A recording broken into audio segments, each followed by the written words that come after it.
परमेश्वर, आज मैं आपको वह खुशी देने वाली हूँ जिसका इंतजार आपको सदियों से है। हमारे दरबार में नया राजकुमार आने वाला है। मैं आपके वारिस को जन्म देने वाली हूँ। राजा थुंग थुंग खुश तो हुआ, पर उसे एक बात बिल्कुल मंजूर नहीं थी, लड़की का पैदा होना। उसने मिस्टी से साफ साफ कह दिया, सुनो मिस्टी, अगर बेटा हुआ तो मैं अपने वचन से मुकरूंगा नहीं। पूरे गांव की सड़कों पर सोने के सिक्के बिछा दिए जाएंगे, पर अगर बेटी हुई तो समझ लो तुम्हारा और उस बच्ची का अंजाम बहुत बुरा होगा। मेरे राज में कमजोर वारिस की कोई जगह नहीं। मिस्टी ने राजा को दिलासा दिया। आप निश्चित रहिए मेरे स्वामी, मुझे अपने प्रेम पर, अपने भाग्य पर पूरा यकीन है। मेरा बच्चा एक साहसी बेटा ही होगा। आप चिंता छोड़कर जश्न की तैयारी कीजिए। जलन और बदला। थुंग थुंग रानी मिस्टी को ज्यादा प्यार करता था। ये बात सिमरन को जरा भी अच्छी नहीं लगती थी। उसके मन में जलन की आग जल रही थी। वह कुछ बुरा करने की सोच रही थी। कुछ महीनों बाद रानी मिस्टी को बच्चा होने वाला था। राजा थुंग थुंग बेचैन होकर सिमरन के साथ बाहर इंतजार कर रहा था। अंदर नर्स ऑपरेशन कर रही थी और थुंग थुंग का दिल जोर जोर से धड़क रहा था। तभी अंदर से एक लड़के के रोने की आवाज आई। बेटे की आवाज सुनते ही थुंग थुंग खुशी से नाचने लगा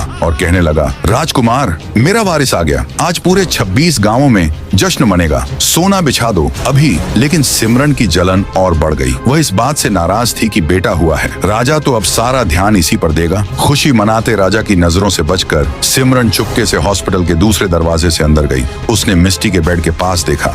वहाँ एक छोटा और सुंदर सा बेटा लेटा हुआ था। सिमरन सोचने लगी, धिक्कार है कि उसके साथ क्या हुआ है। वह थुंग थुंग को बोली, मुझे माफ कर दीजिए, मुझे नहीं पता ये कैसे हो गया। मैंने सच में एक लड़के के रोने की आवाज सुनी थी, पर एक राजकुमारी भी राज्य को संभाल सकती है। वह आपका नाम रोशन करेगी। राजा थुंग थुंग गुस्से से कांप रहा था। वह जोर से दहाड़ा, बस बहुत हो गया, मैंने तुझे पहले ही कहा था। अब निकल जा यहाँ से। आज से तेरा और मेरा कोई रिश्ता नहीं है। मैं तुझे अपनी सारी जायदाद से निकालता हूँ।